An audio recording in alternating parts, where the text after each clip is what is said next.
Oh, tapos na. Medyo lagay muna kami ng retaining wall. Yung pinalitan yung pinalitan. Medyo nilinis. Medyo malinis na yung paligid. Tatalisin na lang yan. Yan, clear na. Ayos na. Ano muna kami, nag-clear. Kasi bubuwagin yan. Ito yung gagamitin pang mga blocks. Yan, ayun o, nag-clear na ng mga logs. Ay, pagod.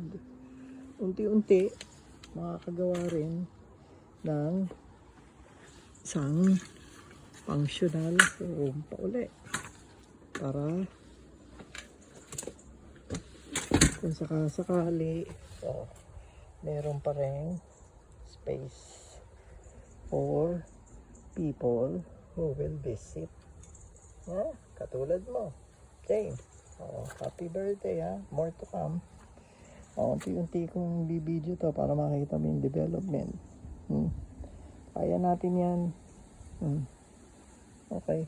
Okay, look.